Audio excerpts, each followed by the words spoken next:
রাসূল সাল্লাল্লাহু আলাইহি ওয়াসাল্লাম তাহলে কেন উম্মতি উম্মতি বলে কাঁদতেন? দেখুন, হ্যালো ভিউয়ার্স, ওয়েলকাম ব্যাক। তো বিগত ভিডিওগুলোর মাধ্যমে আমরা সৃষ্টি রহস্যের সূচনা থেকে একটা যৌক্তিক এবং বাস্তবিক ধারণার চেষ্টা করছিলাম, যার মাধ্যমে আমরা বোঝার চেষ্টা করছিলাম যে আল্লাহর পরিকল্পনাটা কীভাবে আস্তে আস্তে বাস্তবায়ন হচ্ছিল। তো তারই ধারাবাহিকতায় আমরা সর্বশেষ ভিডিওতে যে আলোচনা করেছিলাম, সেখানে আমরা এই পর্যন্ত পৌঁছেছিলাম যে আমাদের আদি পিতা এবং আদিমাতা হাওয়া আলাইহিস সালামকে জান্নাত থেকে পৃথিবীতে নামিয়ে দেওয়া হয়েছিল এবং সাথে সাথে ইবলিশকেও পৃথিবীতে নামিয়ে দেওয়া হয়েছিল। তো তারই ধারাবাহিকতায় আমরা আজকের আলোচনা শুরু করব। তার আগে একটা বিষয় আমরা ক্লিয়ার হব। বিষয়টা হচ্ছে, সর্বশেষ ভিডিওতে আমি কিছু প্রশ্ন করেছিলাম, যেমন আসমানে এত প্রহরী, এত পাহারাদার থাকা সত্ত্বেও, এত প্রোটেকশন ব্যবস্থা থাকার সত্ত্বেও ইবলিশ কীভাবে একটা সাপের রূপ ধরে জান্নাত পর্যন্ত পৌঁছে গেল, জান্নাতের ভিতরে প্রবেশ করলো? এটা কি আল্লাহর যদি ইচ্ছা না থাকতো তাহলে কি ইবলিশ সেই পর্যন্ত পৌঁছাতে পারতো? এই ধরনের একটা প্রশ্ন করেছিলাম। এবং আরও একটি প্রশ্ন করেছিলাম যে আদম আলাইহিস সালামকে জান্নাতে রাখা হলো, তো জান্নাতি ফল, সেই ফল কেন খেতে নিষেধ করা হলো? জান্নাতের ভেতর একটা ফল, সেটা তো জান্নাতি ফল, সেই ফল খেতে কেন আদম আলাইহিস সালামকে নিষেধ করা হলো? তো এটা কি তাহলে আল্লাহর কৌশল নয়? তো আদম আলাইহিস সালাম কিন্তু শুরুর দিকে ফলটি খায়নি। তো আদম আলাইহিস সালাম একটা পর্যায়ে নিঃসঙ্গতায় ভুগলেন। তখন আল্লাহ হাওয়া আলাইহিস সালামকে সৃষ্টি করলেন এবং আদম আলাইহিস সালামকে উপহার দিলেন। তো একটা পর্যায়ে হাওয়া আলাইহিস সালাম আদম আলাইহিস সালামকে ফল খেতে উদ্বুদ্ধ করলেন। হাওয়া আলাইহিস সালাম কিন্তু নিজে থেকে ফলটি খেতে চায়নি, ইচ্ছে ছিল না তার। তো ইবলিশ একটা পর্যায়ে হাওয়া আলাইহিস সালামকে ফল খেতে উদ্বুদ্ধ করেছিল। ইবলিশ কেন ইবলিশ হলো? ইবলিশ ছিল জিনদের ভিতরে একজন। তো তাকে ফেরেশতাদের মর্যাদা দেওয়া হলো, ফেরেশতাদের সাথে থাকার অনুমতি দেওয়া হলো। তো ইবলিশ একটা পর্যায়ে নাফরমানি করেছিল। তো যার কারণে ইবলিশের সকল আমল, সকল ইবাদত নষ্ট হয়ে সে লাঞ্ছিত হলো। তো আমরা অনেকেই মোটামুটি ধারণা রাখি যে ইবলিশের আমল ইবাদত কি পরিমাণ ছিল, কি পরিমাণ হলে তাকে ফেরেশতাদের সাথে বা ফেরেশতাদের মর্যাদা দেওয়া হয়। তো এরকম একটা কি বলা যায়, এই পর্যায়ের একটা ব্যক্তি, তার সকল আমল, সকল ইবাদত বিনষ্ট হয়ে গেল শুধুমাত্র এক আদম আলাইহিস সালামের জন্য। সুতরাং আদম আলাইহিস সালামের প্রতি তার শত্রুতা কি পরিমাণ হতে পারে, এটা আসলে ধারণার বাইরে। স্বাভাবিকভাবেই তার তো শত্রুতা থাকবেই। তো সেখান থেকেই ইবলিশ হাওয়া আলাইহিস সালামকে ফল খেতে উদ্বুদ্ধ করলেন এবং সেই ফল হাওয়া আলাইহিস সালাম খেলেন এবং আদম আলাইহিস সালামকে উদ্বুদ্ধ করলেন। তো কেউ এখানে নিজের ইচ্ছায় কিছু করছে না। আমি এই বিষয়টা ক্লিয়ার করতে চাচ্ছিলাম যে এগুলো আসলে সব আল্লাহর কৌশল। আল্লাহ এভাবেই সৃষ্টি করেছেন এবং এই ঘটনাগুলো এভাবেই সংঘটিত হবে এবং এগুলো আল্লাহ আগে থেকেই জানেন। কারণ আল্লাহ শুরু থেকে শেষ পর্যন্ত, আদি হইতে অন্ত পর্যন্ত সবকিছু পরিকল্পনা লিখে রাখছেন এবং সেটা লাহে মাহফুজে সংরক্ষিত আছে বা তিনি রেখেছেন। তো এই বিষয়টা আমি ক্লিয়ার করতে চাচ্ছিলাম যে রাসূল সাল্লাল্লাহু আলাইহি সাল্লাম কেন উম্মতি বলে কাঁদতেন। তো বিষয়টা কিন্তু গভীরভাবে ভাবার আছে। দেখুন, আমাদের অস্তিত্বের আগেই জমিনে আমাদের সকল চাহিদা নির্ধারণ করা শেষ। ওই যে সৃষ্টি শুরু থেকে শেষ পর্যন্ত আসমান এবং জমিনের সব কিছু সৃষ্টি করলেন আল্লাহ 6 দিনে। তো এই যে চতুর্থ দিনেই কিন্তু জমিনে রিজিক নির্ধারণ করেছিলেন। তো তখন তো আমাদের সৃষ্টি করেননি, কিন্তু আমাদের সৃষ্টির পূর্বেই, আমাদের অস্তিত্বের পূর্বেই আমাদের সকল চাহিদা জমিনে নির্ধারণ করেছিলেন। সুতরাং সমস্ত কিছু আল্লাহর পরিকল্পনার অংশ এবং সেটাই বাস্তবায়িত হচ্ছে। তো আমি বলেছিলাম যে রাসূল সাল্লাল্লাহু আলাইহি ওয়াসাল্লাম তাহলে কেন উম্মতি বলে কাঁদতেন? দেখুন, আমরা এখন হাদিসের মাধ্যমে বা কোরআনের বিভিন্ন আয়াতে পরকাল সম্পর্কে অনেক ভবিষ্যৎবাণী পাই যে কিয়ামতের দিন এই ঘটনা হবে, রাসূল সাল্লাল্লাহু আলাইহি ওয়াসাল্লাম কী করবেন এবং জাহান্নামে মানুষ কি ফল খাবে, তাদেরকে কি খেতে দেওয়া হবে, তারপরে জান্নাতীদের সাথে পরিচিত জাহান্নামীদের কি কি আচরণ হবে, এই ধরনের অনেক আমরা হাদিস পাই, কোরআনের আয়াতেও আমরা এই ধরনের বর্ণনা পাই। তো এখনও তো এখানে যে আমরা প্রশ্ন রাখতে পারি, এখনও তো সেই সময় আসেনি, এখনও তো কিয়ামত হয়নি, তাহলে এখনই আগে থেকে আল্লাহ কীভাবে বলছেন? ভবিষ্যতে এখনও যে ব্যক্তিগুলো আসেনি তারা যে জাহান্নামে যাবেন, এটা কীভাবে বলা সম্ভব? তাহলে নিশ্চয়ই এগুলো আল্লাহর পরিকল্পনা।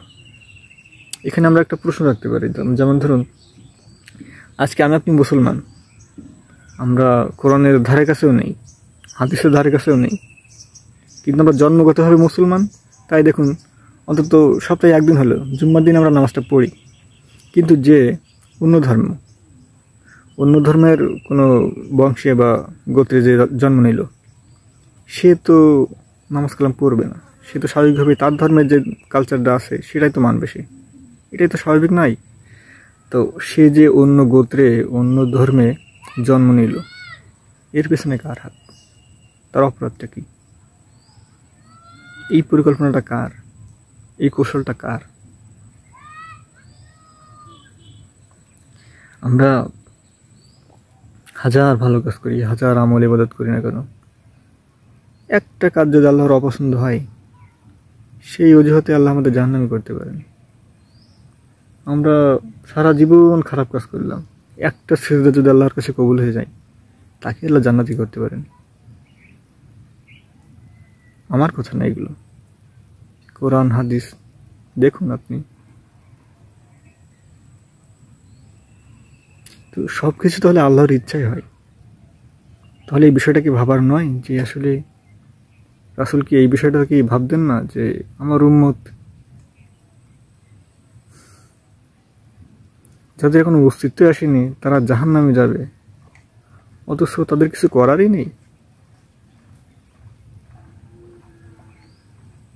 সবই আল্লাহর পরিকল্পিত।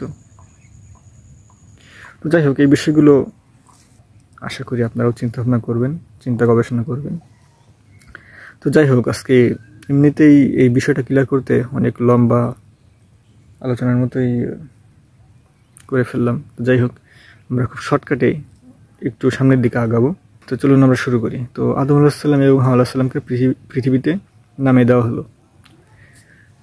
তো এই পর্যায়ে আদম আলাইহিস সালাম এবং হাওয়া আলাইহিস সালাম পৃথিবীতে বসবাস করা শুরু করলো, এবং জিবরাইল আলাইহিস সালামের মাধ্যমে তারা পৃথিবীতে কীভাবে জীবনযাপন করতে হয় সব কিছু শিক্ষা পেল।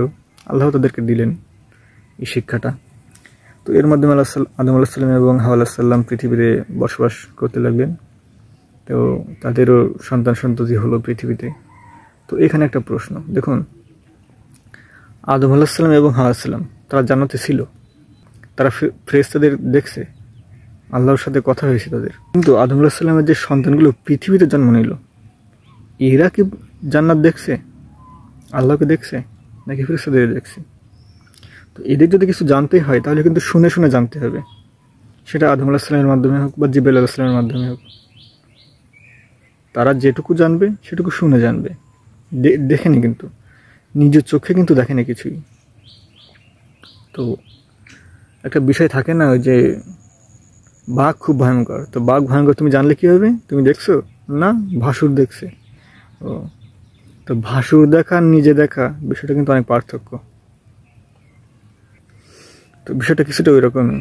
তো যাই হোক, আদম আলাইহিস সালামের যে সন্তান সন্ততি তারা কিন্তু জান্নাত দেখেনি, ফেরেশতাদেরকেও দেখেনি, আল্লাহকেও দেখেনি।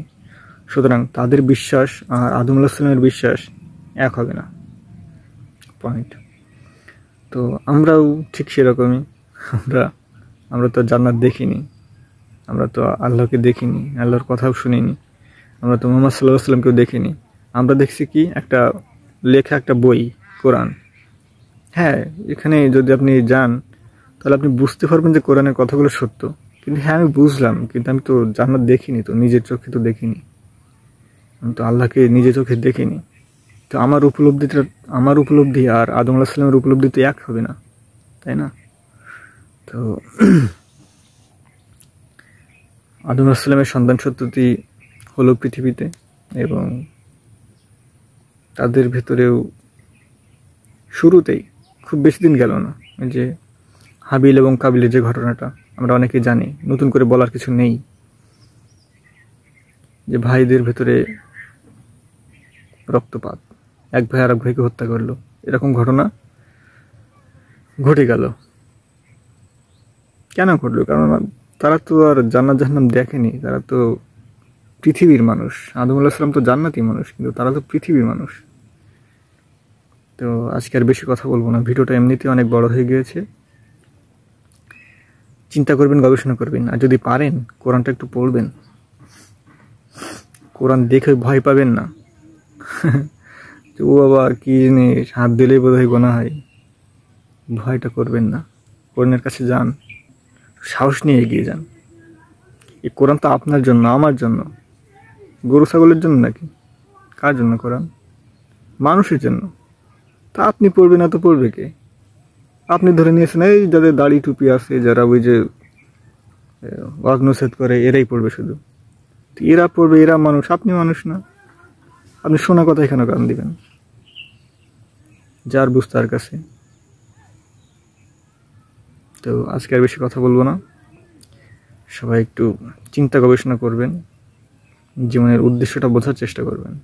যদিও আল্লাহ বলে রেখেছেন যে আমি জিন এবং মানুষ সৃষ্টি করেছি শুধুমাত্র আমার ইবাদতের উদ্দেশ্যে। তো যাই হোক, জানার চেষ্টা করবেন, এবং আগ্রহী মানুষগুলো চাইলে আমার ভিডিওগুলো দেখতে পারেন। যারা আগ্রহী আছে তাদেরকে শেয়ার করতে পারেন। আমি চেষ্টা করব আমি আমার মতো সহজভাবে কীভাবে সৃষ্টির সূচনা থেকে বর্তমান পর্যন্ত একটা ধারণা দেওয়া যায়, এবং